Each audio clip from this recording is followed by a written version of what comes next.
아버니, 오늘부턴 집에 안 돌아오셔도 돼요. 버려지는 건가? 결국 이렇게 되는구나. 안녕하세요, 여러분. 저는 올해 79이 된 오성만이라고 합니다. 평생을 시외버스 운전대를 잡고 살았던 사람이죠. 오늘 제가 들려드릴 이야기는 지난 초겨울 제 인생에서 가장 충격적이면서도 결국엔 가장 감사했던 하루의 일입니다. 그날은 유독 춥던 11월의 새벽이었습니다. 창밖엔 아직 어둠이 짙게 깔려 있었고 찬바람 소리만 들려왔죠. 며느리 서윤이가 평소보다 이른 시간에 제 방문을 조심스럽게 두드렸습니다.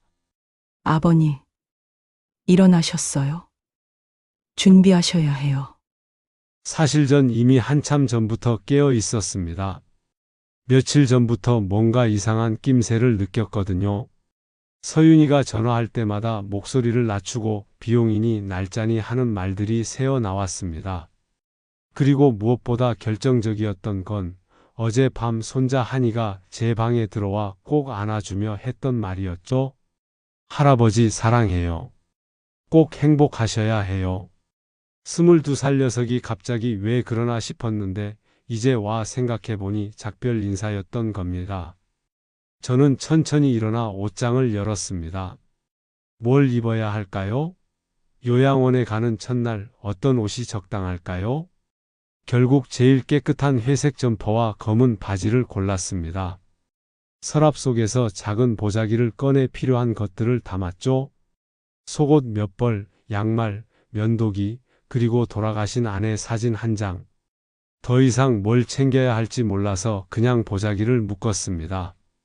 거실로 나가니 서윤이가 단정한 검은 정장을 입고 서 있었습니다.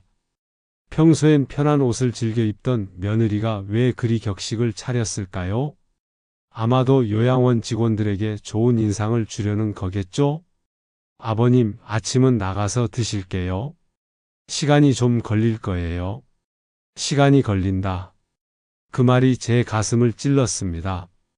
여기서 요양원까지 얼마나 먼 곳일까? 다시는 못 돌아올 만큼 먼 곳일까? 차에 오르면서 뒤를 돌아봤습니다. 15년 동안 살았던 아파트가 새벽 어둠 속에 조용히 서 있었죠? 저 집에서 아내를 먼저 보내고 아들 내외와 손자와 함께 살았던 시간들이 스쳐 지나갔습니다. 이제 그 모든 게 끝나는구나 그런 생각이 들었습니다. 서윤이는 조용히 운전을 시작했습니다. 라디오도 켜지 않고 말도 없이 그저 앞만 보고 운전했죠? 평소 같으면 이런저런 이야기를 나누곤 했는데 오늘은 침묵만이 차 안을 가득 채웠습니다. 서윤아? 네, 아버님. 미안하다. 왜 미안하세요? 허리 때문에 일도 못하고 병원비만 들고 집만 됐구나. 서윤이가 백미러로 저를 잠깐 쳐다봤습니다.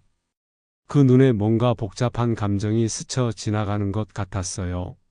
아버님, 그런 말씀 마세요.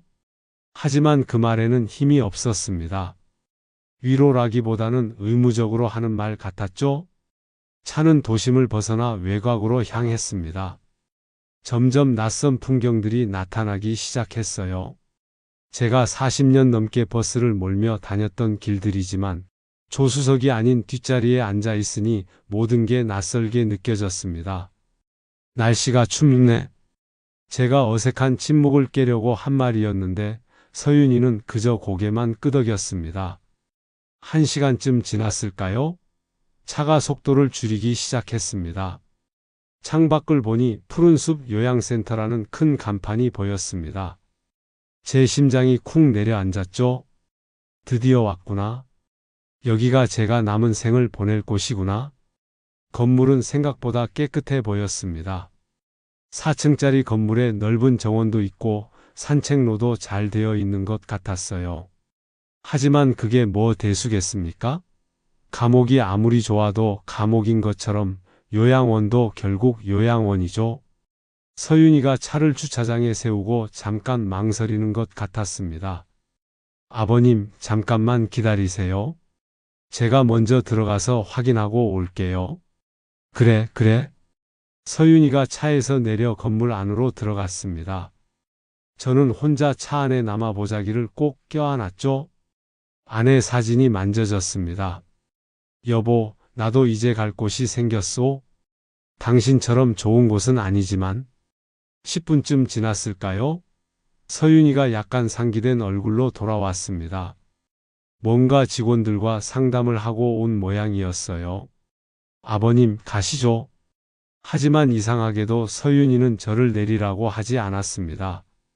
다시 운전석에 앉아 시동을 걸었죠. 여기 아니야? 아니요, 좀 더 가야 해요.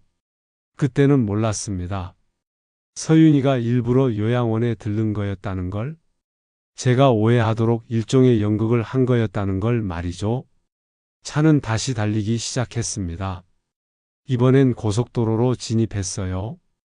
표지판에 충청북도 방향이라고 적혀 있었습니다. 충북? 왜 충북으로 가는 거지? 거기에 더 좋은 요양원이라도 있는 건가? 2시간을 더 달렸습니다. 차장 밖 풍경이 점점 익숙해지기 시작했어요. 어디선가 본 것 같은 산, 낯익은 들판. 설마. 서윤아, 여기가. 조금만 더 가면 돼요, 아버님. 제 가슴이 뛰기 시작했습니다. 이 길은 제가 너무나 잘 아는 길이었어요. 차가 고속도로를 벗어나 작은 국도로 들어섰습니다. 그리고 10분쯤 더 가서 한마을 입구에 들어섰죠. 제 고향 마을이었습니다.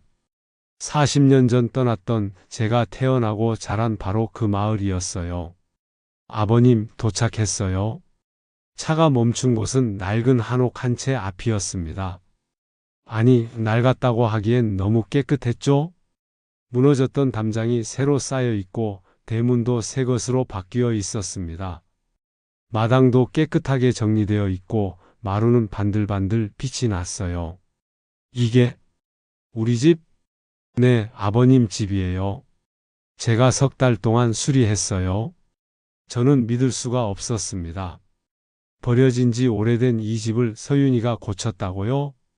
왜 이런 걸? 아버님, 제가 정근 신청했어요. 여기서 30분 거리에 있는 고등학교로요. 한이도 방학 때마다 내려온다고 했고요. 아버님이 요양원 가실 거라고 생각하셨죠? 죄송해요. 일부러 오해하시도록 한 거예요. 그 순간 제 눈에서 뭔가 뜨거운 것이 흘러내렸습니다. 나이든 사내가 눈물을 보이는 게 창피했지만 도저히 참을 수가 없었어요. 아버님, 이제 여기가 아버님 집이에요. 아니, 우리 집이에요. 같이 살아요. 제가 모실게요. 서윤이도 울고 있었습니다. 우리는 한참을 그렇게 서로를 바라보며 울었습니다. 초겨울 찬 바람이 불었지만 전혀 춥지 않았어요. 오히려 마음이 뜨거웠죠. 집 안으로 들어가니 더욱 놀라웠습니다. 방마다 새로 도배가 되어 있고 부엌도 현대식으로 바뀌어 있었어요. 제일 안쪽 방에는 제 짐들이 이미 와 있었습니다. 서윤이가 미리 옮겨 놓은 거였죠. 할아버지. 뒤에서 한이 목소리가 들렸습니다. 녀석이 트럭에서 뭔가를 내리고 있었어요. 이거 보세요. 할아버지가 좋아하시던 라디오예요. 제가 수리했어요. 정말이었습니다. 30년 전 제가 아끼던 그 라디오였어요. 고장나서 버렸다고 생각했는데 한이가 고친 거였죠? 마당 한쪽에는 텃밭도 만들어져 있었습니다. 그리고 감나무 한 그루가 서 있었어요. 어릴 때 제가 심었던 바로 그 감나무였습니다. 이웃집에서 사람들이 나왔습니다. 다들 제 또래의 노인들이었죠. 아이고, 성만이 아니여? 진짜 성만이가 맞네. 자네가 돌아온다고 해서 안 믿었는데 정말 왔구먼. 동네 사람들이 하나둘 모여들었습니다. 다들 반가워했어요. 그날 저녁 우리는 된장찌개를 끓여 먹었습니다. 서윤이가 만든 된장찌개는 제 어머니가 끓여주시던 그 맛과 똑같았어요. 아버님, 앞으로 여기서 행복하게 사세요. 저희가 늘 곁에 있을게요. 저는 그제야 깨달았습니다. 버려지는 게 아니라 돌아온 거라는 걸. 요양원이 아니라 집으로 온 거라는 걸. 그날 밤 저는 정말 오랜만에 편안하게 잠들었습니다. 어린 시절 이 방에서 잠들던 그때처럼 말이죠. 여러분, 다시 오성만입니다. 앞서 제가 고향집으로 돌아온 그날 이야기를 들려드렸죠? 오늘은 그 일이 있기 며칠 전, 제가 어떻게 요양원에 갈 거라고 오해하게 되었는지 그 과정을 말씀드리려고 합니다. 돌이켜보면 참 어리석었지만, 그때는 정말 모든 신호가 그렇게만 보였거든요. 일주일 전 화요일이었습니다. 평소처럼 거실에서 텔레비전을 보고 있었는데 서윤이가 부엌에서 전화를 받고 있었어요. 처음엔 별 생각 없이 들었는데 목소리가 평소보다 낮았습니다. 네, 알겠습니다. 비용은 어느 정도? 아, 그 정도면 괜찮네요. 비용? 무슨 비용을 말하는 걸까요? 서윤이가 저를 힐끔 쳐다보더니 안방으로 들어가서 문을 닫았습니다. 그리고는 한참 동안 통화를 계속했죠. 간간히 들리는 말들이 있었습니다. 1인실로. 네, 식사는 따로. 11월 중순쯤이면. 가슴이 철렁했습니다. 1인실, 식사, 11월 중순. 이게 무슨 말인지 대충 짐작이 갔어요. 하지만 그래도 아니겠지, 설마 그럴 리가 있나 싶어서 애써 외면했습니다. 그날 저녁 서윤이가 평소보다 반찬을 많이 차렸어요. 제가 좋아하는 갈비찜에 잡채, 계란찜까지. 마치 무슨 특별한 날인 것처럼 말이죠. 오늘 무슨 날이야? 왜 이렇게 많이 했어? 그냥 아버님이 좋아하시는 거 해드리고 싶어서요. 그때 서윤이 표정이 묘했습니다. 뭔가 미안한 듯한 죄책감 같은 게 얼굴에 드러났죠. 밥을 먹는 내내 서윤이는 저를 계속 쳐다봤어요. 평소엔 그러지 않았는데 말이죠. 다음날 아침 현관에서 낯선 구두 한 켤레를 봤습니다. 검은색 정장 구두였는데 새 것이었어요. 서윤이 것이었죠. 학교 행정실에서 일하는 며느리가 왜 갑자기 정장 구두를 샀을까요? 서윤아, 새 구두 샀네? 아, 네. 좀 필요한 일이 있어서요. 대답이 얼버무리는 느낌이었습니다. 뭔가 숨기는 게 있다는 걸 직감했죠? 목요일 오후 동네 친구 기태기가 찾아왔습니다. 우리 또래 중에 그나마 건강한 친구였죠? 차를 마시며 이런저런 이야기를 나누다가 기태기가 갑자기 물었어요. 자네 요즘 건강은 어떤가? 뭐 그럭저럭이지. 허리가 좀 아픈 것 빼고는. 그래도 혼자서는 다 할 수 있지? 당연하지. 아직 그 정도로 늙지 않았어? 기태기가 안심한 듯 한숨을 쉬었습니다. 우리 처남이 말이야, 지난달에 요양원에 갔어? 자식들이 못 모시겠다고. 그 말에 등골이 서늘해졌습니다. 요양원. 그 단어가 제 귀에 모처럼 박혔죠? 처남은 왜? 많이 아픈가? 치매 초기라더군. 자꾸 같은 말 반복하고 길도 잃어버리고 자식들도 직장 다니느라 바쁘니까. 기태기가 떠난 후 저는 거울을 봤습니다. 79의 노인이 거울에 비치더군요. 주름진 얼굴, 희끗희끗한 머리, 굽은 허리. 나도 이제 그런 나이가 됐구나, 그런 생각이 들었습니다. 금요일 서윤이가 또 이상한 행동을 했습니다. 제 방에 들어와서 옷장을 열어보더니 이렇게 물었어요. 아버님, 겨울 옷 정리 좀 해드릴까요? 안 입는 건 버리고. 왜 갑자기 옷 정리를? 그냥 정리가 필요할 것 같아서요. 제 짐을 줄이려는 거구나, 그런 생각이 들었습니다. 요양원에 가져갈 짐을 미리 정리하려는 거겠죠? 그냥 놔둬. 다 필요한 거야. 서윤이가 망설이다가 나갔습니다. 하지만 그날 밤 저는 스스로 짐을 정리하기 시작했어요. 안 입는 옷들을 골라내고 오래된 물건들을 버렸죠. 작은 보자기 하나에 들어갈 정도로만 남겨뒀습니다. 어차피 요양원에 많은 걸 가져갈 수는 없을 테니까요.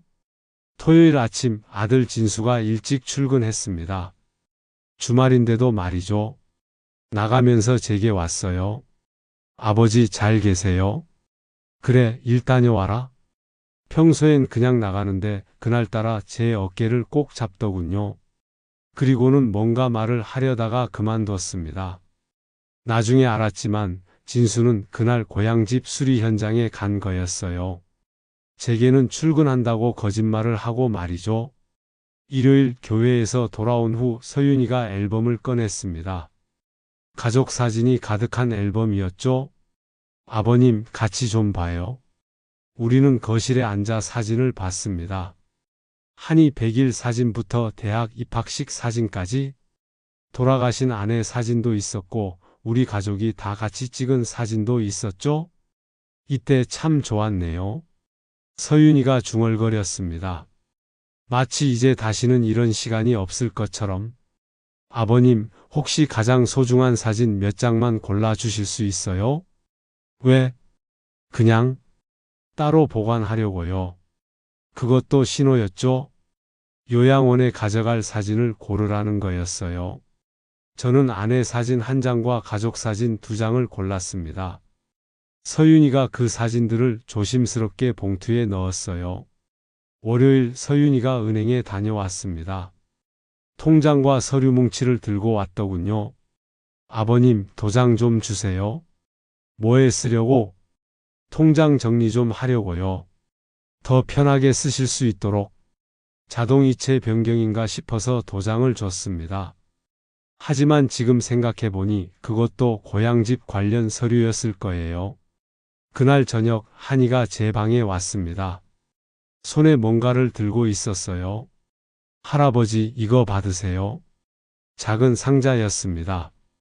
열어보니 새 면도기였어요. 이게 뭐니? 그냥 할아버지 면도기가 오래돼서요. 새 걸로 바꿔드리고 싶었어요. 한이가 제 손을 꼭 잡았습니다. 할아버지 항상 건강하세요. 그리고 어디 가시더라도 행복하셔야 해요. 어디 가더라도. 그 말이 가슴에 비수처럼 꽂혔습니다. 한이도 알고 있구나. 내가 요양원에 갈 거라는 걸. 할아버지가 미안하다. 왜요? 할아버지가 뭐가 미안해요? 그냥 다 미안해. 한이가 울 것 같은 표정을 지었습니다. 하지만 참았죠. 그리고는 저를 꼭 안았어요. 할아버지 사랑해요. 정말 많이 사랑해요. 그게 월요일 밤이었습니다. 그리고 화요일 새벽 서윤이가 제 방문을 두드렸죠. 검은 정장을 입고 말이에요. 돌이켜보면 다 오해였습니다. 서윤이의 전화는 고향집 수리업체와 한 거였고 정장은 정금 면접을 위한 거였죠. 짐 정리는 이사 준비였고 사진 정리도 새 집에 걸어둘 액자를 만들려던 거였어요. 하지만 그 당시 저는 모든 게 요양원으로 가는 신호로만 보였습니다. 늙은 사람의 피해의식이었을까요? 아니면 정말 그럴듯한 정황이었을까요? 지금도 가끔 생각합니다. 만약 정말 요양원에 갔다면 어땠을까 하고요. 아마 외롭고 쓸쓸했겠죠? 하지만 지금 저는 고향집에서 가족과 함께 살고 있습니다. 매일 아침 감나무를 보며 산책하고 텃밭을 가꾸며 살아가고 있죠?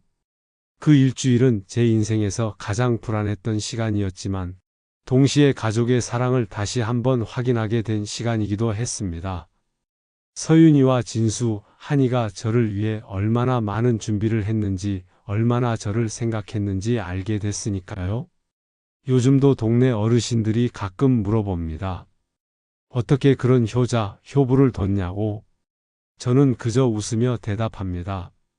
복이 많은 사람이라고. 그런데 여러분, 혹시 여러분 중에도 저처럼 오해하고 계신 분이 있지 않을까요? 자식들의 행동 하나하나를 의심의 눈초리로 보고 계시지는 않나요? 물론 현실이 녹록지 않다는 걸 압니다. 실제로 요양원에 가시는 분들도 많고 그게 때로는 최선의 선택일 수도 있죠? 하지만 포기하지 마세요. 소통하세요. 대화하세요. 제가 만약 그때 서윤이에게 물어봤다면 나 요양원에 보낼 거야? 라고 직접 물어봤다면 이 모든 오해가 없었을 겁니다. 하지만 저는 혼자 상상하고 혼자 절망했죠? 이제 저는 알았습니다. 가족은 때로 우리가 생각하는 것보다 훨씬 더 우리를 사랑한다는 걸, 단지 표현 방법이 서툴 뿐이라는 걸 말이죠. 여러분, 오성만입니다. 오늘은 제가 정말로 요양원에 갈 거라고 확신했던 그 순간, 푸른숲 요양센터 앞에 섰던 그날의 이야기를 들려드리겠습니다. 그날 새벽 서윤이 차에 올라타고 1시간쯤 달렸을 때였죠. 차장 밖으로 점점 낯선 풍경이 펼쳐지고 있었습니다. 제가 40년 넘게 버스를 몰며 다녔던 도시를 벗어나 외곽으로 또 외곽으로 나가고 있었어요. 묘한 기분이었습니다. 운전대를 잡고 있어야 할 제가 뒷좌석에 앉아 있다는 것도 그렇고 어디로 가는지 모른 채 그저 실려가고 있다는 것도 그랬죠? 마치 제 인생의 주도권을 완전히 잃어버린 것 같은 느낌이었어요. 서윤아, 얼마나 더 가야 해? 조금만 더요, 아버님. 서윤이는 그 말만 반복했습니다. 조금만 더. 그 조금이 얼마나 되는지는 말해주지 않았죠? 차가 서서히 속도를 줄이기 시작했습니다. 신호등도 없는 곳인데 왜 속도를 줄이나 싶어서 앞을 봤더니 큰 건물 하나가 보였어요.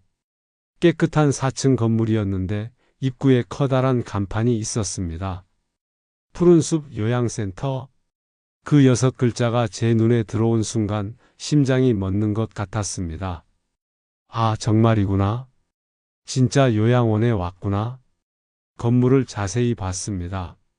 겉보기엔 꽤 괜찮아 보였어요. 크림색 외벽에 큰 유리창들, 입구에는 작은 정원도 있었고 휠체어 경사로도 잘 되어 있었죠. 건물 옆으로는 산책로처럼 보이는 길도 있었습니다. 그래도 시설은 괜찮네. 스스로를 위로하려고 그렇게 생각했습니다. 하지만 아무리 좋은 시설이라도 요양원은 요양원이죠. 내 집이 아닌 곳, 남의 손에 의지해 살아야 하는 곳. 서윤이가 차를 주차장에 세웠습니다. 푸른숲 요양센터 전용 주차장이었어요. 다른 차들도 여럿 있었는데 대부분 가족들이 면회 온 차인 것 같았습니다. 아버님, 잠깐만 차에 계세요. 그래? 서윤이가 차에서 내렸습니다. 걸어가는 뒷모습을 보니 어깨가 축 처져 있었어요. 아마 마음이 무거웠겠죠? 시아버지를 요양원에 모시는 며느리의 마음이 어떻겠습니까? 혼자 차 안에 남겨진 저는 주변을 둘러봤습니다. 창문 너머로 요양원 안이 조금 보였어요. 흰 가운을 입은 직원들이 오가고 휠체어에 앉은 노인 한 분이 지나갔죠? 머리가 하얗게 센 할머니 한 분은 창가에 앉아 멍하니 밖을 보고 계셨습니다. 저게 이제 나의 모습이 되는구나. 막막했습니다. 저 할머니처럼 창가에 앉아 하루하루를 보내게 될 제 모습이 그려졌어요. 면회 오는 가족을 기다리며 똑같은 일과를 반복하며 점점 잊혀져 가는 삶. 10분쯤 지났을까요? 서윤이가 건물에서 나왔습니다. 표정이 복잡해 보였어요. 손에는 서류 몇 장을 들고 있었는데 아마 입소 관련 서류겠죠? 차에 타면서 서윤이가 한숨을 쉬었습니다. 어떻게 됐어? 일단 확인했어요.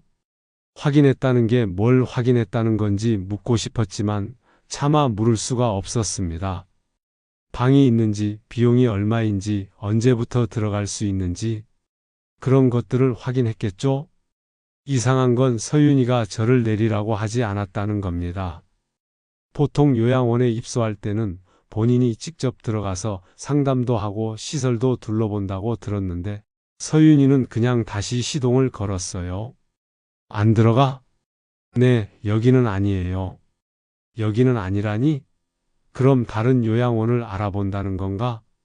차가 다시 움직이기 시작했습니다. 푸른숲 요양센터를 뒤로 하고 다시 도로로 나왔죠? 저는 뒤를 돌아봤습니다. 점점 작아지는 요양원 건물을 보면서 묘한 안도감과 동시에 불안감을 느꼈어요. 여기보다 더 먼 곳으로 가는 건가? 더 싼 곳? 아니면 더 좋은 곳? 온갖 생각이 머릿속을 스쳐 지나갔습니다. 서윤이는 여전히 말이 없었고 라디오에서는 잔잔한 음악만 흘러나왔죠. 30분쯤 더 달렸을까요? 이번엔 고속도로 진입로가 보였습니다. 서윤이가 방향 지시등을 켜고 고속도로로 들어섰어요. 서윤아, 도대체 어디까지 가는 거야? 충북이요. 충북? 왜 거기까지? 좀 더 가면 알게 되실 거예요. 충북이라? 제 고향이 충북이긴 하지만 설마 고향 근처 요양원에 보내려는 건 아니겠죠? 그것도 나름 배려라면 배려인가 싶기도 했습니다. 고향 근처라면 옛 친구들도 있을 테고. 하지만 그때까지도 저는 몰랐습니다. 서윤이가 왜 일부러 푸른숲 요양센터에 들렀는지를. 나중에 서윤이가 고백하더군요. 제가 요양원에 대한 두려움을 갖고 있다는 걸 알고 일부러 들렀다가 여기가 아니에요 라고 하면서 안도감을 주려고 했다고요. 그리고 진짜 목적지인 고향집에 도착했을 때의 감동을 더 크게 만들려고 했다고. 참 영리한 며느리죠? 하지만 그 당시 저는 그저 절망적이었습니다. 고속도로를 달리는 내내 저는 옛날 생각을 했습니다. 이 길로 처음 서울에 올라왔던 23살의 저, 운전면허를 따고 버스 회사에 취직했던 때, 아내를 만나 결혼하고 아들을 낳았던 일들. 이제 다시 돌아가는구나. 왔던 길을 거꾸로. 푸른숲 요양센터를 지나온 후로 뭔가 체념 같은 게 생겼습니다. 어차피 갈 곳이 정해졌다면, 어차피 피할 수 없다면 그냥 받아들이자. 그렇게 마음먹으니 오히려 편해졌어요. 서윤아? 네, 아버님. 고마워. 네? 그동안 고생 많았어. 늙은 시아버지 모시느라. 서윤이가 백미러로 저를 봤습니다. 눈가가 붉어진 것 같았어요. 아버님, 왜 그러세요? 당연한 거예요. 당연한 게 어디 있어? 다 고마운 거지. 그때 서윤이가 뭔가 말하려다가 멈췄습니다. 아마 진실을 말하고 싶었겠죠? 요양원이 아니라 고향집으로 가는 거라고. 하지만 참았나 봅니다. 조금만 더 참으면 더 큰 감동을 줄 수 있으니까. 저는 그날 푸른숲 요양센터 앞에서 느꼈던 그 절망감을 아직도 기억합니다. 간판을 보는 순간의 그 충격, 차 안에 혼자 남겨졌을 때의 그 외로움, 다시 출발했을 때의 그 혼란스러움. 하지만 지금 생각해보면 그 모든 게 필요한 과정이었나 봅니다. 그 절망의 끝에서 만난 희망이 더 크게 다가왔으니까요. 고향집에 도착해서 느꼈던 그 감동이 배가 되었으니까요. 요즘도 차를 타고 어디를 갈 때면 가끔 그 요양원이 생각납니다. 푸른숲 요양센터. 제가 들어가지 않았던, 스쳐 지나갔던 그곳. 어쩌면 평행 우주 어딘가에는 그곳에 입소한 저의 다른 모습이 있을지도 모르겠네요. 하지만 저는 여기 있습니다. 고향집에서 가족과 함께 매일 아침 감나무를 보며 산책하고 텃밭의 채소들과 인사를 나누며 살아가고 있죠? 그런데 가끔 궁금합니다. 그날 푸른숲 요양센터 창가에서 봤던 그 할머니는 어떻게 지내실까? 혹시 저처럼 가족과 다시 만나 행복하게 지내고 계실까? 아니면 여전히 그 창가에 앉아 누군가를 기다리고 계실까? 모든 어르신들이 저처럼 운이 좋은 건 아니라는 걸 압니다. 실제로 요양원이 최선인 경우도 많고 그곳에서 나름의 행복을 찾는 분들도 계시죠? 그래도 저는 감사합니다. 제게 이런 기회가 왔다는 게, 이런 가족이 있다는 게. 여러분도 희망을 잃지 마세요. 때로는 가장 어두운 순간이 새벽이 오기 직전일 수 있습니다. 제가 푸른숲 요양센터 앞에서 절망했던 그 순간이 사실은 새로운 시작을 향한 마지막 관문이었던 것처럼 말입니다. 여러분, 오성만입니다. 오늘은 제 인생에서 가장 극적인 반전이 일어났던 그 순간, 고향집에 도착했을 때의 이야기를 들려드리겠습니다. 푸른숲 요양센터를 떠난 지 2시간쯤 지났을까요? 고속도로를 달리던 차가 서서히 속도를 줄이며 진출로로 빠졌습니다. 표지판에 충북 음성이라고 적혀 있더군요. 제 고향이 있는 곳이죠. 가슴이 묘하게 뛰기 시작했습니다. 설마 하는 마음과 동시에 아니겠지, 그럴 리 없지 하는 생각이 교차했어요. 고향 근처 요양원으로 가는 거겠지, 그렇게 스스로를 납득시켰습니다. 국도로 접어들자 풍경이 익숙해지기 시작했습니다. 저 산, 저 들판, 저 개울. 어릴 때부터 보고 자란 것들이었어요. 40년 전에 떠났지만 풍경은 크게 변하지 않았더군요. 서윤아, 여긴. 조금만 더 가면 돼요, 아버님. 서윤이는 여전히 같은 말만 반복했습니다. 하지만 이번엔 목소리에 뭔가 다른 게 느껴졌어요. 긴장? 아니면 기대? 잘 모르겠지만 평소와는 달랐습니다. 차가 작은 마을 입구로 들어섰습니다. 제가 태어난 마을이었어요. 낡은 정자나무가 여전히 마을 입구를 지키고 있었고, 개울에는 작은 다리가 놓여 있었죠. 어릴 때 그 다리에서 물장구 치며 놀았던 기억이 떠올랐습니다. 왜 여기로 오는 거지? 의문이 커져 갔습니다. 이 마을엔 요양원 같은 게 있을 리 없는데. 그때 차가 멈췄습니다. 제가 너무나 잘 아는 곳 앞에서. 여기가. 말문이 막혔습니다. 제 생가였어요. 아니, 생가였던 곳이었죠. 그런데 뭔가 달랐습니다. 무너져 내렸던 돌담이 새로 쌓여 있었고, 녹슬었던 대문은 새 것으로 바뀌어 있었어요. 지붕의 기와도 모두 새 것이었고, 마당은 깨끗하게 정리되어 있었습니다. 서윤아, 이게 뭐야? 서윤이가 차에서 내리며 말했습니다. 아버님 집이에요. 다시 고쳤어요. 뭐라고?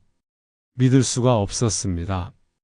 버려진 지 40년이 넘은 이 집을 누가, 왜, 어떻게? 석 달 동안 준비했어요. 진수 씨랑 한이랑 우리 셋이서요. 주말마다 내려와서 조금씩 고쳤어요. 그제야 퍼즐이 맞춰지기 시작했습니다. 서윤이의 수상한 전화통화는 수리업체와 한 거였고, 진수가 주말마다 나갔던 것도 여기 와서 집을 고친 거였구나. 한이가 준 선물들도, 사진 정리도 모든 게 요양원이 아니었어? 죄송해요, 아버님. 일부러 오해하시도록 했어요. 깜짝 선물을 드리고 싶어서. 다리에 힘이 풀렸습니다. 서윤이가 급히 저를 부축했어요. 아버님, 괜찮으세요? 괜찮아. 그냥 좀. 눈물이 났습니다. 안도감인지, 감동인지, 미안함인지 분간이 안 되는 눈물이 주르륵 흘러내렸어요. 집안을 보세요, 아버님. 서윤이가 대문을 열었습니다. 마당으로 들어서니 더욱 놀라웠어요. 마루는 반들반들 빛이 났고, 창호지도 모두 새 것으로 바뀌어 있었습니다. 장독대는 옛날 그 자리에 그대로 있었는데 새 장독들이 놓여 있었어요. 이게 다 너희가 한 거야? 네. 한이가 특히 열심히 했어요. 방학 때마다 내려와서 페인트 칠하고 마루 닦고. 집 안으로 들어갔습니다. 어릴 때 제 방이었던 곳은 깨끗하게 도배가 되어 있었고 새 이불이 깔려 있었어요. 부엌은 현대식으로 바뀌어 있었지만 옛날 부뚜막의 흔적은 그대로 남겨두었더군요. 여기서 어떻게 살아? 서윤이, 너는 직장이? 전근했어요. 여기서 30분 거리에 있는 고등학교로요. 이미 발령 났어요. 진수는? 원격 근무하기로 했어요. 일주일에 이틀만 서울 가면 돼요. 모든 게 계획되어 있었던 겁니다. 가족 모두가 저를 위해, 아니 우리를 위해 새로운 삶을 준비한 거였어요. 뒤뜰로 나가보니 텃밭이 만들어져 있었습니다. 이미 배추며 무며 여러 채소들이 심어져 있었어요. 이것도? 네. 아버님이 좋아하실 것 같아서요. 봄에는 더 많이 심을 수 있을 거예요. 그리고 저 끝에 감나무가 있었습니다. 제가 10살 때 심었던 그 감나무가 여전히 그 자리를 지키고 있었어요. 이제는 아주 큰 나무가 되어 있었죠. 감나무가 아직도 네, 올해도 감이 많이 열렸대요. 다 떨어졌지만 내년엔 아버님이 직접 따드실 수 있을 거예요. 감나무 아래 벤치가 놓여 있었습니다. 거기 앉아 마을을 내려다 봤어요. 평화로운 풍경이었습니다. 저 멀리 산들이 보이고 논밭이 펼쳐져 있었죠?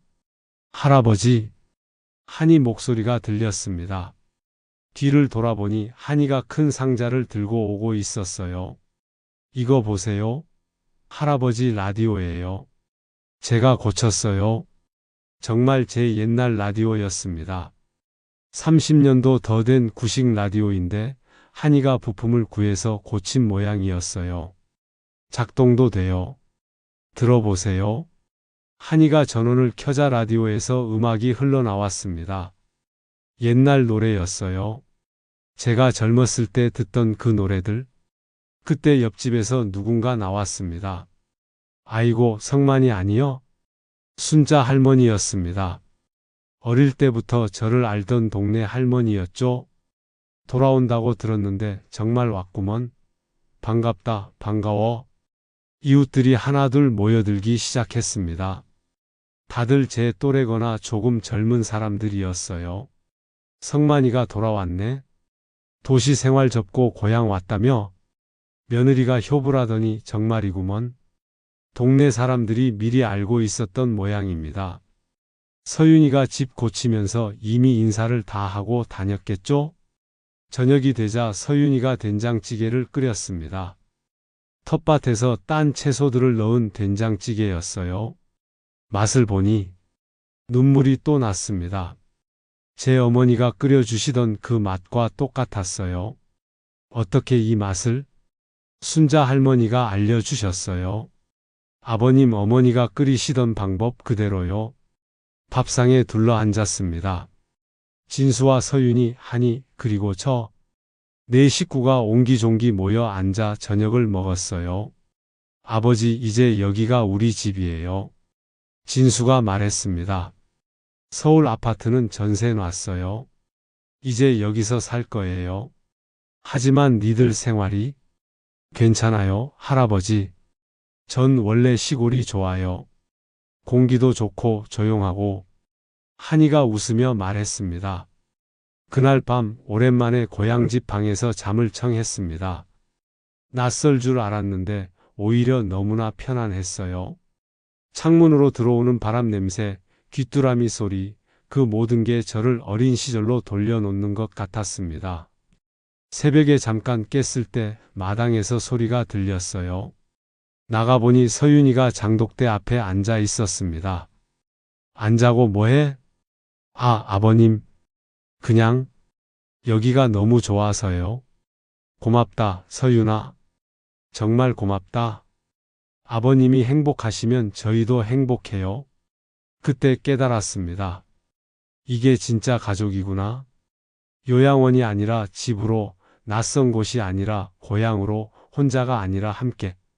이게 그들이 저에게 준 선물이었습니다. 지금도 매일 아침 감나무 아래 벤치에 앉아 있으면 이 모든 게 꿈은 아닐까 싶을 때가 있어요. 하지만 따뜻한 햇살과 서윤이가 부르는 소리, 한이의 웃음소리가 이게 현실이라는 걸 일깨워 줍니다. 여러분, 기적은 때로 이렇게 찾아옵니다. 절망의 끝에서 포기하려는 순간에 예상치 못한 선물처럼 말이죠. 여러분, 오성만입니다.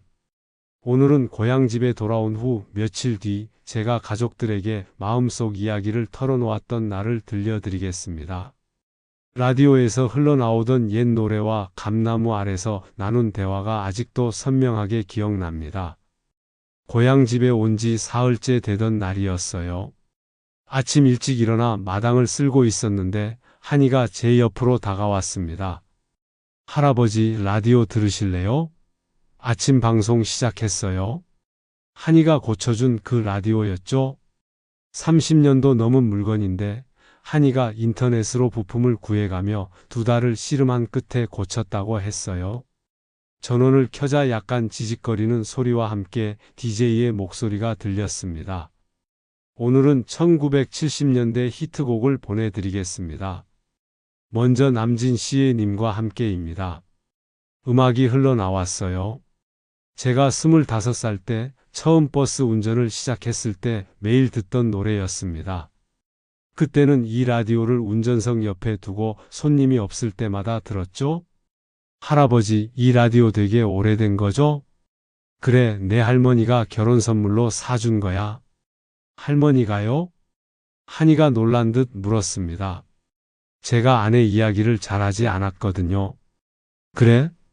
1975년에 결혼했는데 그때 할머니가 월급 모아서 사준 거야. 비싼 거였어? 그때 돈으로 15,000원이나 했지? 라디오를 만지작거리며 옛 생각에 잠겼습니다. 아내가 수줍게 웃으며 당신 버스에서 심심할까봐 하고 건네주던 모습이 떠올랐어요. 할머니 보고 싶으세요? 매일 보고 싶지? 근데 이제는 익숙해졌어? 할머니는 여기 있으니까 가슴을 가리켰습니다. 한이가 제 손을 꼭 잡았어요. 점심 무렵 서윤이가 밖에서 불렀습니다. 아버님, 감나무 아래서 차 한잔 하실래요? 마당 끝 감나무 아래 벤치에 서윤이가 차를 준비해 놓고 있었어요. 따뜻한 대추차였습니다. 여기 앉으니까 좋네요. 나무 그늘도 시원하고. 이 나무가 많이 컸지? 내가 10살 때 심은 건데. 정말요? 그럼 거의 70년 된 나무네요? 그래? 우리 아버지가 나무는 사람보다 오래 산다고 하시면서 정성껏 키우라고 하셨어. 바람이 불자 감나무 잎들이 살랑살랑 소리를 냈습니다.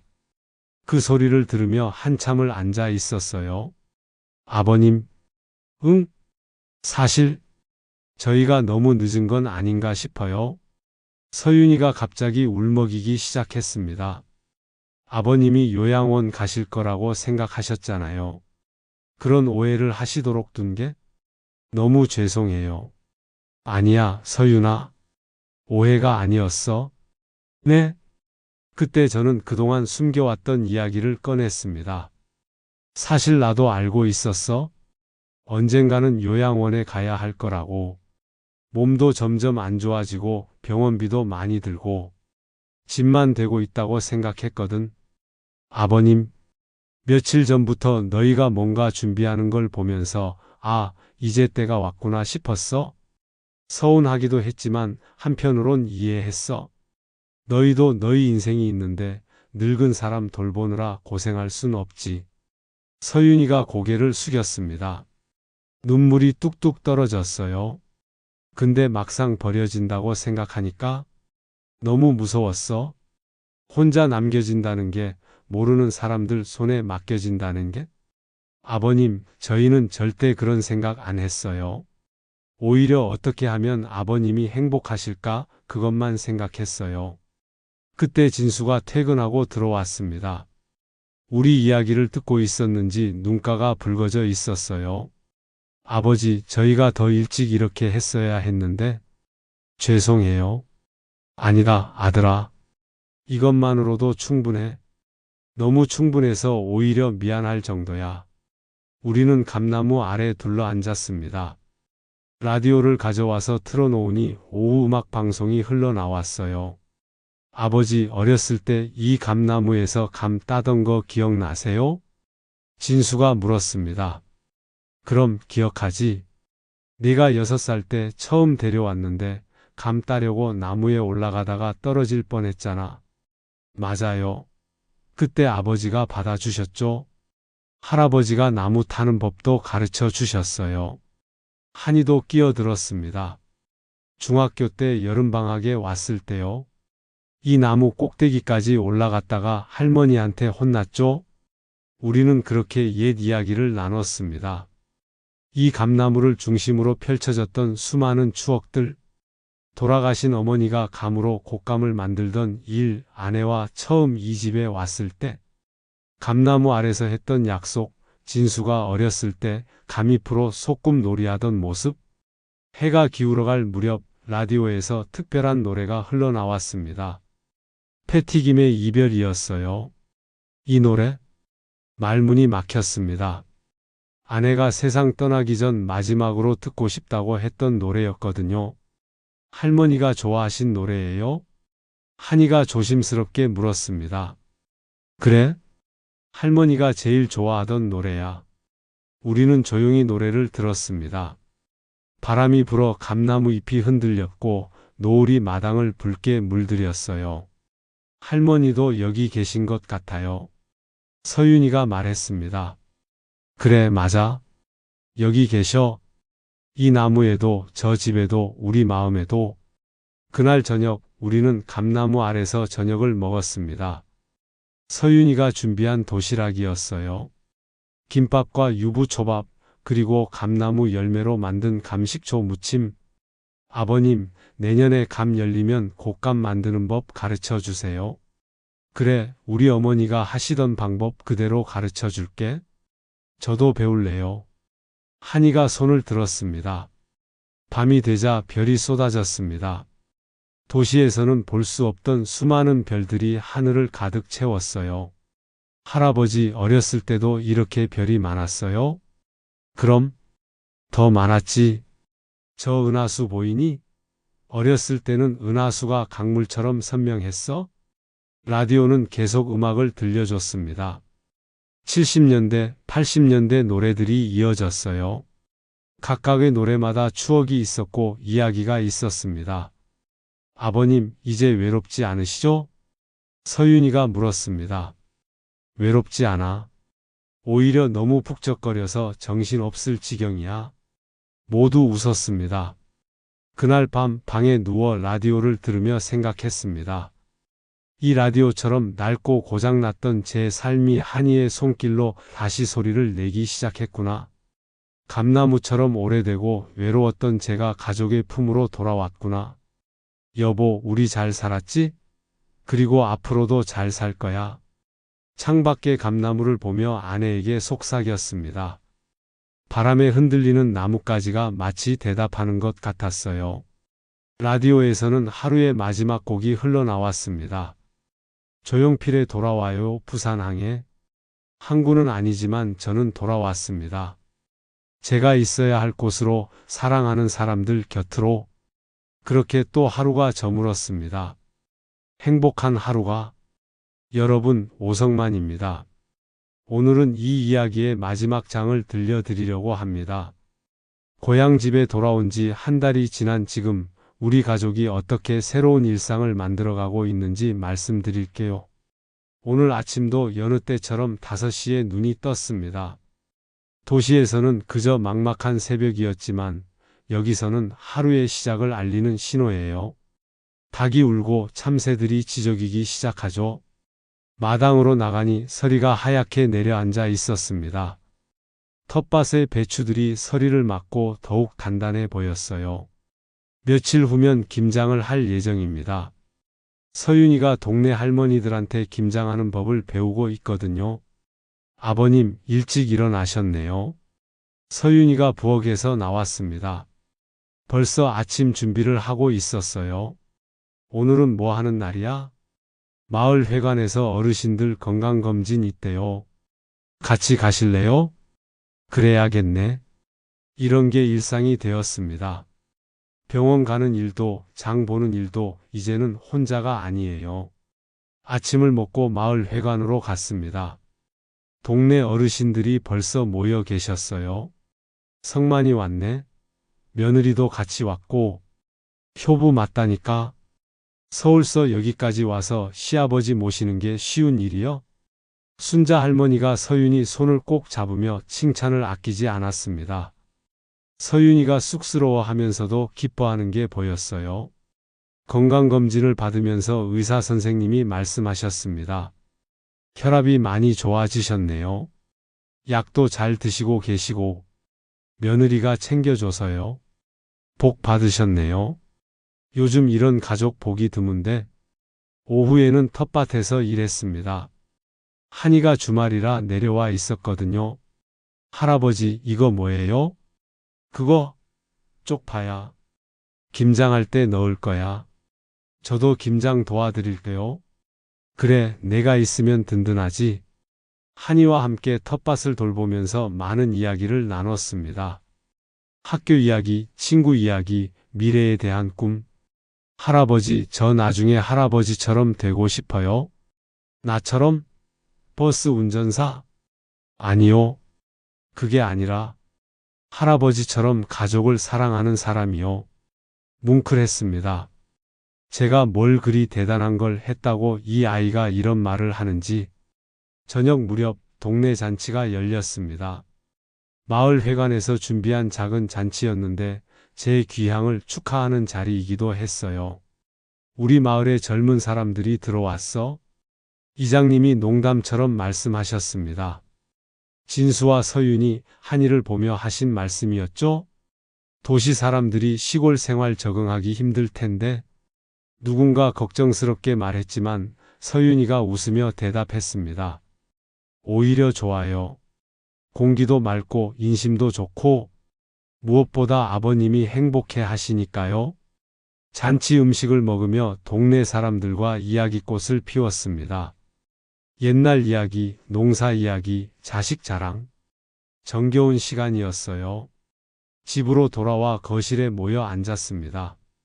한이가 고친 라디오에서는 잔잔한 음악이 흘러나왔고 진수는 일주일치 회사 일을 정리하고 있었어요. 아빠, 서울 왔다 갔다 하는 거 힘들지 않아요? 한이가 물었습니다. 괜찮아? 오히려 이렇게 사는 게 더 좋아. 도시의 삶과 시골의 삶을 둘 다 누릴 수 있잖아. 맞아요. 저도 학교 정근 온 게 정말 잘한 일 같아요. 서윤이가 거들었습니다. 여기 학교 아이들이 순수하고 착해요. 가르치는 보람이 있어요. 그때 제가 말했습니다. 너희들한테 고마운 마음을 어떻게 표현해야 할지 모르겠다. 아버님, 또 그런 말씀 하시면 안 돼요. 서윤이가 타박했지만 저는 계속 말했습니다. 들어봐. 이게 마지막으로 하는 말이야. 나는 정말 버려질 줄 알았어? 요양원에서 외롭게 죽을 줄 알았지?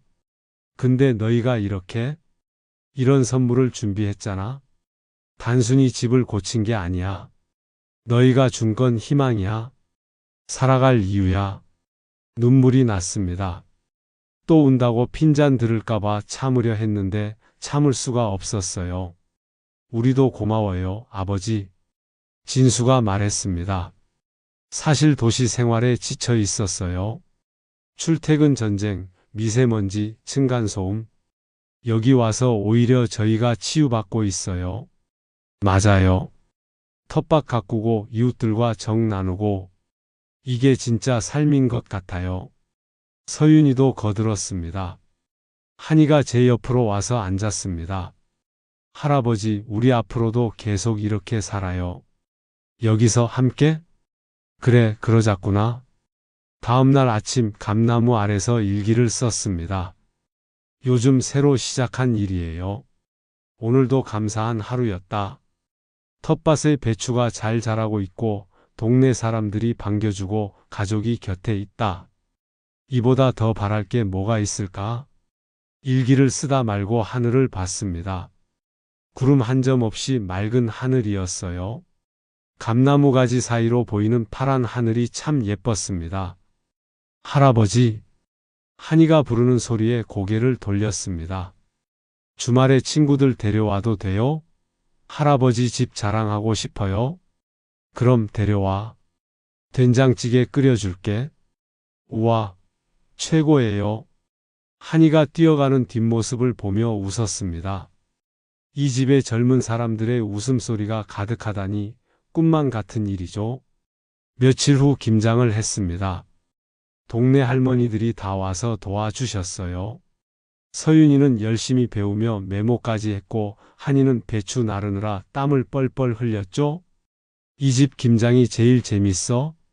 맞아, 젊은 사람들이 있으니까 활기가 넘쳐. 김장을 하면서 막걸리도 한 잔씩 나눴습니다. 웃음소리가 마을 전체에 퍼졌어요. 저녁에 김장김치를 넣은 수육을 먹었습니다. 갓 담근 김치와 따뜻한 수육, 그리고 막걸리 한 잔. 이보다 좋을 수 없었죠? 아버님, 내년엔 뭐 심을까요? 서윤이가 물었습니다. 고구마도 심고 옥수수도 심고 할 게 많아. 좋아요. 벌써 기대돼요. 이제 우리는 미래를 계획합니다. 내년, 내후년, 그 다음에 함께할 시간들을 꿈꾸죠. 여러분, 제 이야기가 어떠셨나요? 저처럼 운이 좋은 사람은 많지 않다는 걸 압니다. 하지만 포기하지 마세요. 가족과 대화하세요. 마음을 열고 소통하세요. 그리고 혹시 자식들이 여러분을 어떻게 생각하는지 불안하시다면 먼저 다가가세요. 나 요양원 가야 하니? 같은 농담이라도 던져보세요. 아마 깜짝 놀라며 무슨 소리세요? 라고 할 거예요. 우리 시니어들도 당당하게 살아갈 권리가 있습니다. 짐이 아니라 가족의 뿌리로서, 지혜의 보고로서 말이죠. 제 이야기를 들어주셔서 감사합니다. 여러분의 인생 이야기는 어떤가요? 댓글로 들려주세요. 비슷한 경험이 있으신지 아니면 전혀 다른 이야기를 갖고 계신지 궁금합니다. 우리 서로의 이야기를 나누며 위로하고 격려하면 좋겠어요.